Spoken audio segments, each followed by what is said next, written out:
Hello everyone, especially my professor that's grading this assignment. Hope you're all having a wonderful day today, and if not, I hope you enjoy British history, because today we'll be talking about the British Museum's connection with colonialism.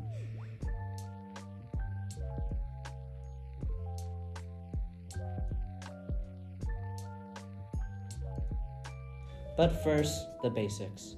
What is the British History Museum?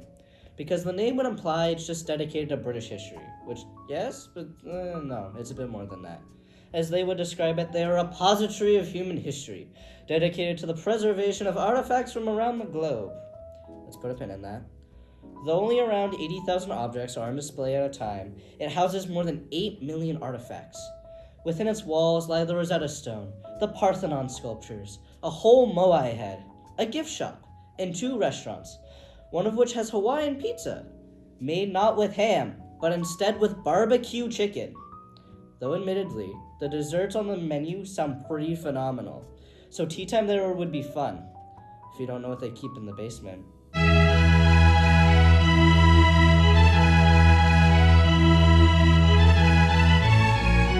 Weird transition. To be clear, he isn't kept in the basement, though the museum is built on a lot of his work. The museum describes him as a physician by trade. Sir Hans Sloane was also a collector of objects from around the world.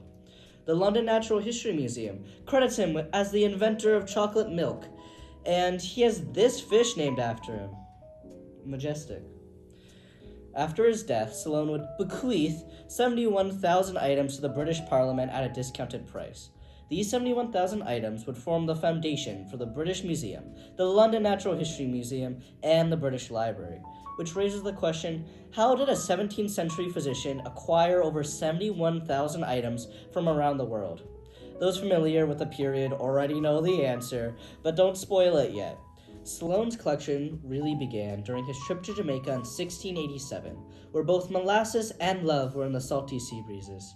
During his travel, Sloane worked as the doctor to the governor of the island. During his tenure there, he had slaves working the sugar plantations collect over 800 plant specimens for him. In 1688, he would try and treat privateer Henry Morgan, a prominent slave owner, alongside his colleague and plantation owner Fulk Rose. Their efforts would prove to be in vain, as the governor would still die soon after their visit. Presumably, though I have no evidence, Sloane would meet Rose's wife and become acquainted around this time. The following year, Sloane would return to England and begin writing his books documenting his findings. Then, in 1692, an earthquake would strike Jamaica, causing a certain Elizabeth Langley Rose to return to England. In 1694, Fulk Rose would return to England to plead for aid in rebuilding the plantations destroyed by the earthquake. He would die in March of the same year in his estate. How he died just wasn't written down anywhere. Not in his will, not in his family tree, or in the history of the estate where he probably died.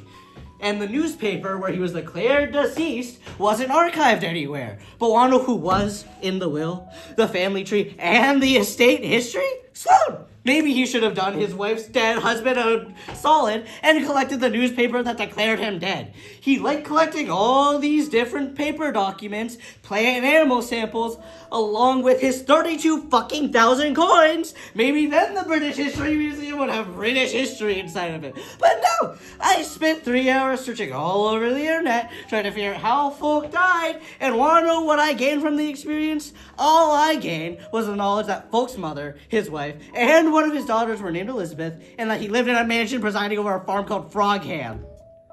Wait, I wasn't supposed to use any sources besides the museum's website. Anyway, back to the A-plot. Sloane married Elizabeth a year after she was widowed, and with this marriage, he acquired a third of Fluke's plantations, which granted Sloane enough money to finance his collecting. His collection would become so large, he would have to buy a second house to contain all of it.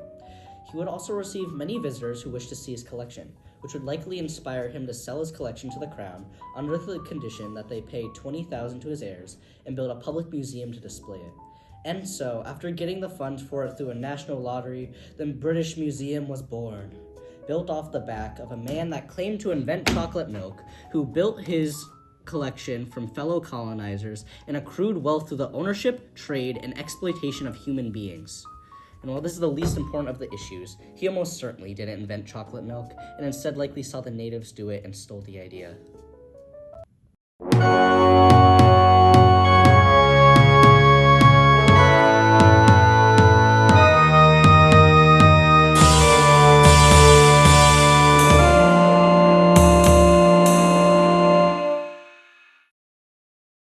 Off to a pretty bad start here. But maybe the museum has since absconded their founder and improved. To which they have improved. I mean, they still have multiple projects named after Sloan, even after moving the sculpture they had of him to the basement. Since the founding of the museum, they have improved the size of their collection of stolen and plundered artifacts. Yeah, Britain was a colonial power for a long time, and the justification for colonialism is basically, well, they aren't really people, so therefore we can do whatever we want. So they did. Look at this 17th century figure of Bodhisattva Ganyen, a religious symbol for Mahayana Buddhism. Now, where do you think it is? In a Buddhist temple or on display in the British Museum? Trick question, it's in their basement. Now to be clear, I say basement for comedic effect. Technically, it's an archive filled with boxes labeled with Sharpie, stored in a temperature-controlled underground facility. But that's just an organized basement with AC. However, there are more items like this in their collection. We could play this game all day long, and if you'd like to, check the description. Let's just do a lightning round of what I think are the craziest items they have in their collection. Moai head. They just have a whole Easter Island head. The Rosetta Stone, explicitly taken during their conquest in Egypt. Parts of the Parthenon. They just took whole chunks of a building and put them on display. This is old ground though. The British stole objects, parts of buildings, and then put them in their museum? Passé. Instead, I will focus on what I think is a far more extreme example of their robbery. Grave robbing! But not robbing the grave like they did to the Egyptians, or stealing the cool stuff in the graves like they did to the Egyptians, but instead, I mean stealing the dead body, like they did to the Egyptians. In order to do this, we'll go to the contested objects from the collection page and go to the human remains section. You know, what every museum should have. List of dead body parts we've been asked to return but have decided to keep. Clicking on the link, you're sent to a page discussing the matter, with a link to buy their book on the subject. Because under capitalism, everything must be exploited for profit. Though admittedly they do have a free PDF version of the book. Scrolling to the bottom of the page, you can find their documentation of different claims on human remains in their possession. The oldest claim, the Te Papa Tangroa Museum in New Zealand, requested the return of 7 heads that were dried as part of indigenous burial practices, and 9 bone fragments that were also part of burial rites. This claim was first made in 1997, and the British Museum wouldn't return the bone fragments until 2008. But only the bone fragments. They still have the heads in their basement. They came to this decision because they concluded that there wasn't enough evidence that the burial rites were interrupted, and there wasn't enough evidence that the heads' importance to the original community outweighed their value as research subjects, which I feel like shouldn't be their decision to make. It would be like if I saw Hans Sloane's body and then said, I'm going to keep it because it was actually important to the British. They wouldn't have been keeping him in a grave. Some may argue that maybe it just really is that important for research. In which case, why not give ownership back to the people whose job it is to explain the cultural significance of these objects and go conduct your research at their museum? Because it wasn't just some guy requesting these heads. It was a fellow museum dedicated to New Zealand's history. So if you're researching it, wouldn't it help to have other researchers more specialized in the field with a closer proximity to the original resting place help out? But what do I know? I just apply math to find out how likely it is that all the air in a box moves to one corner. In 2012, the museum would return 138 bones to the indigenous people of the Torres Strait Islands, Australia, which is a great step forwards. But it should be noted that they have a collection of around 20,000 human remains, and they have no plans of returning them because they are considered old enough that they feel they shouldn't have to. Also, if you're wondering why the British Museum has human remains from Egypt, New Zealand, and Australia, here's a map of the British Empire at its peak.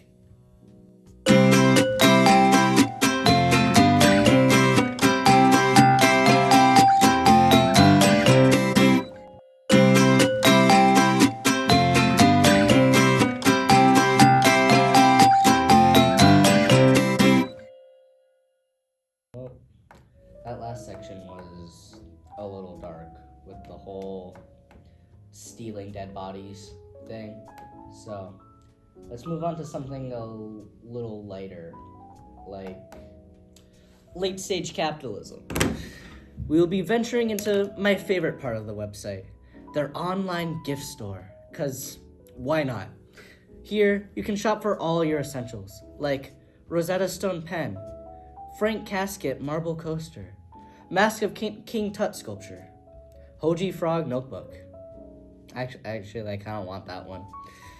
This is all just the tip of the iceberg, though. The shop feels as endless as their collection of items they've plundered from colonialism. These items are all very expensive, by the way. Frog notebook is $12. King Tut sculpture is almost $90, because who wouldn't want a replica of a dead 18-year-old boy who had his grave robbed in the 1920s? I know I do. Ugh. I know I mentioned it earlier, but it's still crazy to me that after you build up an appetite from wandering around looking at stolen artifacts all day, you can go have a $50 tea time above a basement of human remains they refuse to return. You could say the food's just to die for. Just kidding. Though, if you were to die on site, they would probably just put your body in their basement for 100 years. Thank you for watching. Hope you enjoyed my disjointed ramblings and or learned something. And remember, if you ever feel like colonizing a nation, stealing chunks of their buildings, robbing their graves, and then sitting atop your pile of loot, selling muffins, maybe don't. Cut.